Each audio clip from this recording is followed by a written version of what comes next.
자, 이제 우리가 5장에 접어들었고요. 이제 5장 말고 4장까지 우리가 이제 상속에 대해서 봤고, 오버라이딩하고, 오버로딩도 보고, 등등 다 봤어요.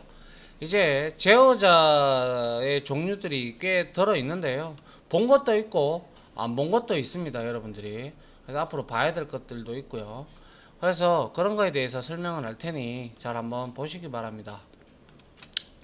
자, 제어자는 우리가 모디파이어라고 해서 크게 접근 제어자, 액세스 모디파이어라고 해서 private, 그리고 protected, default, 그리고 public 이 네 가지를 빼고 나머지들은 전부 다 또 그냥 일반 노멀한 제어자라고 우리가 칭을 합니다.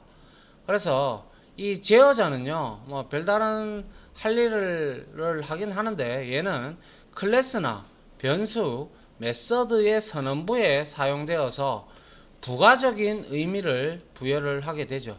그래서 명사를 꾸미는 형용사와 같은 역할을 하는데요. 소위 말해서 이런 거죠.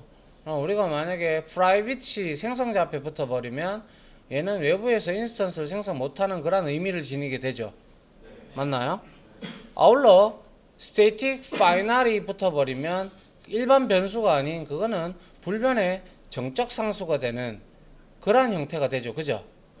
그런 거와 같은 것들이 바로 제어자입니다. 제어자. 그래서 제어자는 크게 접근 제어자와 그 외의 제어자로 나뉘고요. 그래서 하나의 대상에 여러 개의 제어자를 조합해서 사용할 수 있으나 접근 제어자는 단 하나만 사용할 수 있다. private, public 있을 수 있나요? 그 뭐 지나가는 개가 짖는 소리도 아니고 맞죠? 그건 아니다 말이죠. 근데 static final 이건 가능하다 이거죠. 맞습니까? 그래서 조합을 해서 넣을 수도 있고요. 접근 제어자는 조합을 해서 넣을 수는 없지만 일반 제어자들은 우리가 조합을 해서 넣을 수도 있습니다. 얼마든지. 그래서 여기에 접근 제어자하고 그 외에 대한 내용들이 이렇게 쭉 열거가 되어 있는데요. 접근 제어자는 이미 앞서 우리가 코드를 치면서 몇 번이나 제가 여러분들한테 주석으로 달아주고 그러한 일에 대해 그러한 얘기에 대해서 몇 번이고 언급을 한 바 있습니다. 그죠? 네. 그렇기 때문에 가장 범위가 넓은 게 자 요게 이제 public이다, 그다음 protected다, default다, private다, 이거에 대한 내용은 우리가 잘 알고 있고요. 그 외의 제어자들 중에서 우리가 봤던 것 중에서 static 봤습니다. 그죠? 네, 무슨 뜻인지도 얘가 static 클래스가 될 수도 있고요. static 변수가 될 수도 있고 static 메서드도 될 수가 있죠. 그죠? 네. 또한 파이널도 마찬가지로 파이널 클래스가 될 수도 있고 파이널 변수가 돼서 상수가 될 수도 있고 파이널 메서드가 돼서 자손에서 오버라이딩이 못 되게끔 만들 수도 있죠. 그리고 이제 여러분들이 처음 보는 것들이 등장을 하는데요. 이 두 개는 봤고요. 이 두 개는 조합해서 여러분들이 사용을 할 수가 있죠. 스태틱 파이널로. 그죠? 네. 그런데 자, abstract가 있고요. native가 있고요. transient 있고 synchronized가 있고 volatile이 있고 script FP가 있는데요. 여기서 우리가 반드시 알아야 될 내용들이 나옵니다. 그래서 script FP는 솔직히 말해서 얘는 거의 잘 안 써요. 그리고 native는 아주 전문적인 이제 자바가 아닌 타언어에서 이제 우리가 다른 언어로 이제 작성된 것들을 이제 그러한 메서드들을 우리가 호출할 때는 네이티브라는 제어자를 사용해서 호출하는 경우가 있지만 저도 진짜 몇 차례 잘 안 써봤어요. 그래서 여기서 중요한 거는 abstract, transient, 그리고 synchronized, volatile 이 네 가지가 앞으로 여러분들이 공부해 나가야 될 부분에 있어서 반드시 알아야 되는 부분입니다. 그래서 여기 밑에 쭉 설명이 되어 있는데요. 자, 설명을 된다고 해서 여러분들이 다 알 수 있는 부분은 아니고요. 네이티브는 자바가 아닌 다른 언어로 작성된 메서드를 호출할 때 사용하는 것이다 라고 되어 있는데, 저도 직접적으로 많이 해본 적은 없습니다. 참고로 저는 자바하고 그리고 뭐죠, 데이터베이스하고, 그리고 뭐 HTML이나 CSS, 자바스크립트 이러한 스프링 언어하고 이런 것들로만 제가 작업을 많이 했기 때문에 제가 다른 언어로 호출할 일이 없었기 때문에 거의 해보지 않았다고 보시면 되고요. 그렇다면 여러분들도 거의 근데 이게 닥스에는 나와요. 자바 닥스에는 네이티브라는 제어자가 보여요. 그러면 그거는 외부에서 만든 언어를 JDK가 땡겨왔구나라고 생각을 하시면 돼요. 알겠습니까? 네. 자, 그 다음에 트랜전트, 상당히 많이 쓰여지는 키워드인데요. 이게 이제 우리가 객체 직렬화라는 부분에서 많이 쓰여요. 현수, 직렬화에 대해서 한번 읽어봐. 객체를 데이터 스트림으로 만드는 것인데, 다시 말해 객체에 저장된 데이터를 스트림에 쓰기 위해 연속적인 데이터로 변환하는 것을 말함. 자, 직렬화를 네가 읽었어, 그지? 네. 이게 한국말로 써있다, 그지? 네. 이게 무슨 뜻이고? 모르겠습니다. 자, 이거 한국말로 써져졌다, 그죠? 네. 이게 영어도 아니고, 그죠? 네. 근데 이게 무슨 뜻일까요? 모르겠다, 이거지. 한국말로 적어놨는데. 그죠? 네. 자, 한번 봅시다. 우리가 이제 나중에 이제 파일이 출력을 하게 되면 제일 마지막에 가면 우리가 오브젝트 인풋 아웃풋 해가지고 객체를 내보내고 객체를 읽어드리는 그러한 작업들을 하게 되는데요. 그때 이 트랜전트 키워드가 붙은 것들은 우리가 소위 말해서 숨길 수가 있어요. 소위 말해서 객체의 클래스, 우리가 지금은 여러분들 이해를 잘 못해도 좋은데요, 그냥 직렬화 개념만 여러분들이 이해를 하시면 돼요, 지금은. 근데 이 트랜전트라는 게 만약에 클래스의 멤버 변수에 붙어버리면요, 얘는 우리가 내보내려고 해도 숨겨져서 안 내보내집니다. 그래서 우리가 암호화하고 뭔가 숨기고 싶은 데이터를 만들고 작성하고 싶을 때는 트랜전트 키워드를 사용을 하면 되는데요. 일단은 이 부분은 뒤에 가서 제가 설명을 드리고요. 일단 직렬화가 뭔지부터 여러분들이 알아야 되기 때문에 그거를 칠판에서 그림 한번 그려드리죠. 그래서 직렬화는 말씀드린 바대로 칠판에서 객체를 데이터 스트림으로 딱 줄 세우는 거예요. 그래서 객체에 저장된 데이터를 스트림에 쓰기 위해서 연속적으로 데이터를 쭉 갖다 붙이는 거예요. 변환시키는 거예요. 알겠죠? 예. 그 다음 이제 또 굉장히 중요한 게 나오는데요. 자, synchronized하고 자, volatile이라고 있어요. 자, 이거는 우리가 동기화에 많이 쓰인다라고, 특히 스레드 동기화에 많이 쓰인다라고 생각을 하시면 되는데요. 이 스크립트 FP는 그냥 한번 읽어보세요. 그냥 소수점의 정확성. 우리가 소수점이 여러분들이 CPU에도 연산에 오차가 발생한다 그랬죠? 네. 확인했죠? 네. 예. 그때 FP를 쓴다고 했는데 저는 단 한 번도 써본 적 없습니다, 참고로. 그런데 여기서 우리가 이 내용 두 개랑 얘는 우리가 알고 가자 이거죠. 개념적인 내용은. 그래서 얘는 스레드 동기화에 쓰인다라고 되어 있어요. 자, 동기화가 뭡니까? 동기화. 왜 여러분들 그거 있잖아요. 핸드폰이나 아니면 주소록이나 이런 거에 보면 동기화 하시겠습니까? 뜨죠? 그건 뭔데요? 해보니까. 에? 똑같게 만들어주는 거죠. 아닌가요? 맞죠?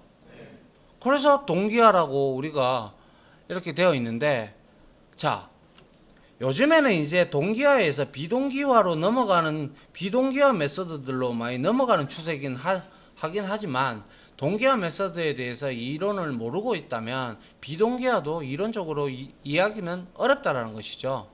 그래서 이 싱크로나이즈드와 볼러타일 얘는 메서드와 그냥 일반 동기화 블럭에 쓰이고요. 얘는 변수에 쓰입니다. 그렇게 차이점은 있고요. 그런데 이거의 싱크로나이즈드와 볼러타일은 간단한 예를 하나 또 들어서 설명을 드릴게요. 자, 그렇게 해서 싱크로나이즈드하고 볼러타일이 왜 쓰여졌는지에 대해서 잠깐 설명을 했고요. 완벽하게 이해 안 하셔도 된다라고 했습니다. 알겠죠? 근데 실질적으로 저렇게 돼줘야 정상적인 프로그램이죠. 그죠? 안 그래요? 내가 막 작업하고 있는데 누가 기들어갖고 작업하고 있으니 작업한 거 다 이렇게 이상하게 만들어 놓으면 여러분들 기분 좋겠습니까? 에? 특히 돈 관련된 건데 그러면 안 되죠. 그죠? 예. 자, 그런 것들이 바로 싱크로나이즈드하고 볼러타일 그리고 앞서 설명드린 트랜전트 요런 제어자들은 여러분들이 그냥 아하 이런 거구나 이렇게 개념만 일단 알고 계시면 된다 이거예요. 아직 우리가 디테일하게 배운 거 아니잖아요. 그죠? 개념만 보자는 거예요. 지금은. 자, 그리고 뒤에 이제 나오는데 스태틱은 뭐 더 이상 설명 안 해도 되죠? 예? 얘는 스태틱이 붙은 거는 메모리 꼭대기 올라가고 그리고 여기에는 멤버 변수하고 메서드만 이렇게 있는데요. 클래스에도 붙습니다. 나중에 뒤에 가면 스태틱 클래스에서 내부 클래스로도 붙고요. 하니까 스태틱은 너무나 제가 많이 했기 때문에 넘어가도록 할게요. 알겠죠? 예. 자, 그 다음에 파이널도 너무너무 많이 했다. 그죠? 예. 파이널 얘는 다 붙을 수가 있어요. 다 붙을 수가 있고 변수 앞에 붙으면 당연히 상수가 되는 거고 메서드 앞에 붙어버리면 얘는 마지막 메서드다라고 해서 변경될 수 없다. 즉 오버라이딩이 안 된다는 거죠. 그리고 클래스 앞에다가 갖다 붙으면 마지막 클래스니까 얘는 상속이 된다 안 된다? 어? 된다 안 된다? 안 됩니다. 알겠어요? 심심하면 있잖아요. 지금 이클립스에다가 쳐봐요. 클래스 A extend string 이렇게 한번 해봐요. 알겠습니까? 예. 자, 뭐 이거는 했죠. 파이널을 이용한 이 멤버 변수 초기화 방법은 우리가 선언과 동시에 한번 하든가 또 어디에서 생성자에서 단 한 번 할 수 있다라고 했다. 그죠? 허나 스태틱 파이널은 무조건 뭐 선언과 동시에 초기화를 하라고 했죠. 스태틱 파이널은.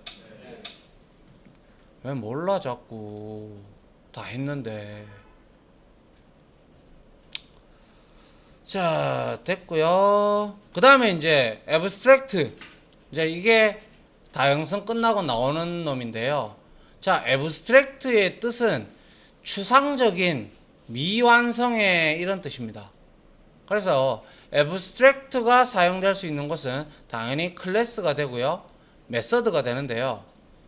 또 이게 말장난 같은데 애브스트랙트가 추상적인 미완성의 뜻이라고 해서 우리가 애브스트랙트 클래스 이렇게 해버리면 얘가 바로 뒤에 배우게 될 추상 클래스를 의미합니다.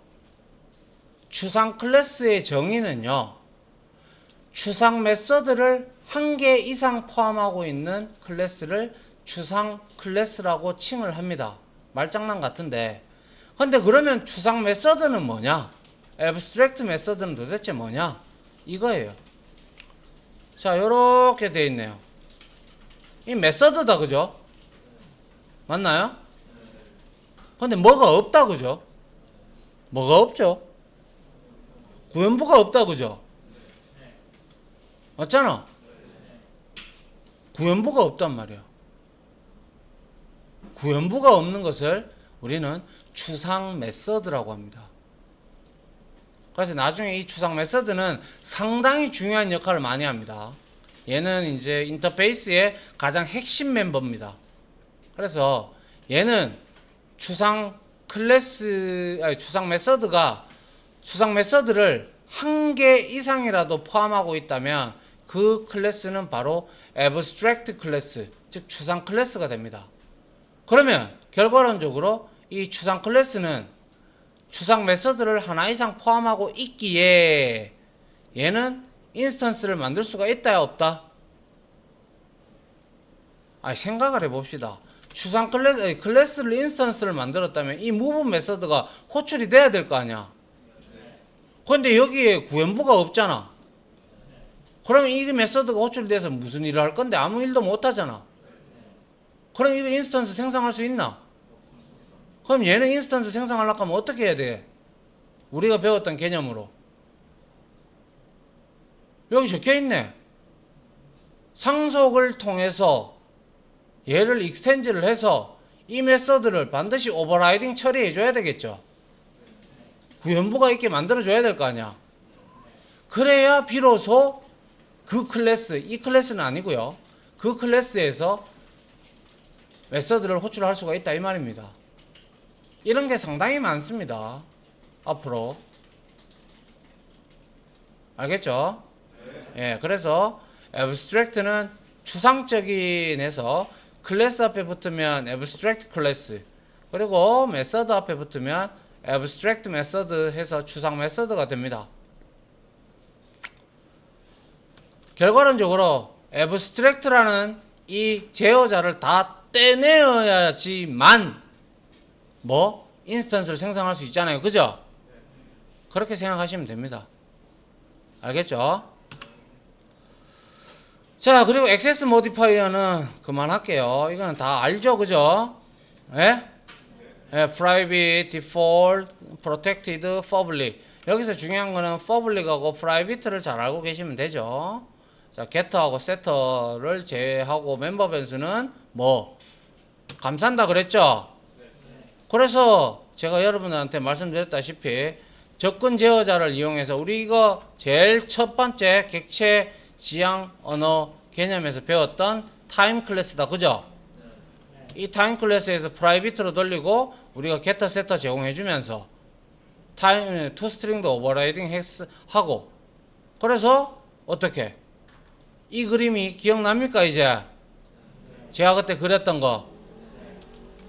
그럼 물어봅시다. 이게 뭡니까? 저 누구야? 현수. 그냥 멤버 메서드라고 하세요. 알겠습니까? 이거는 엄밀히 말하면 getter, setter가 맞죠. 이거에 비하면 이거를 이제 읽어가도록 만들어주는. 근데 메서드라고 보시는 게 가장 알맞고요. 이렇게 보시면 되고요. 여기 안에 있는 게 뭔데, 김예훈이? 모르겠다 하면 왜 이러 말이야, 내보고. 이게 뭐고, 현주야? 멤버 변수요. 그죠? 멤버 변수입니다. 그래서 내가 또 이 끝대가리 부분을 뭐라고 얘기를 했는데, 뭐라고 얘기했죠? 인터페이스라고 했어요.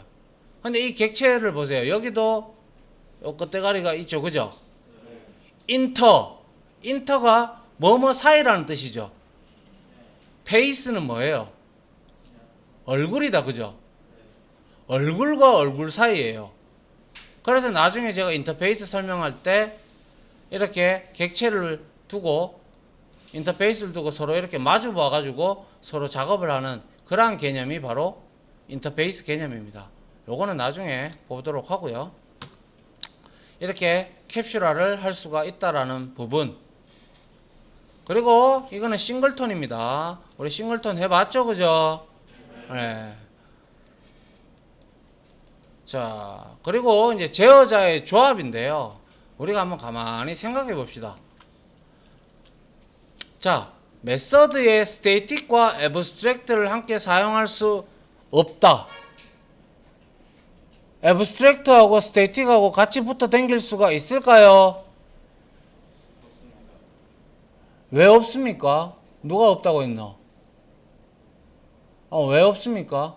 스테이틱은 바로 메모리가 로딩되자마자 스테이팅 명령이 올라가야 되는데 추상적이면은 인스턴스도 생성 못하는데 올라가 있습니다. 그렇죠. 메서드 앞에다가 스테이틱 애브스트랙트 붙는 놈이 어디 있습니까? 스테이틱은 구현부가 있죠. 맞나요? 근데 애브스트랙트는 구현부가 있다 없다? 없죠. 같이 당길 수 있나요? 못 당기겠죠. 또 클래스에 애브스트랙트와 파이널을 동시에 사용할 수 없다. 왜? 생각을 좀 해봐. 상식적으로. 준영, 왜 안 돼? 파이널로 변경할 수 없는 값인데 스트렉트로 구현을 다 안 해보면 사용을 할 수가 없어요. 그렇게 설명하지 말지. 의미는 알겠는데. 클래스 앞에 파이널이 붙으면 상속이 되나요? 근데 애브스트랙트가 붙은 거는 상속을 통해서 미완성된 메서드를 만들어서 인스턴스를 생성해야 되죠. 그러니까 얘들이는 상극인 거죠. 맞나요? 같이 다니면 안 된다는 거죠, 이게 둘이. 그리고 애브스트랙트 메서드에 접근 제어자가 프라이빗가 될 수가 있나요? 왜요?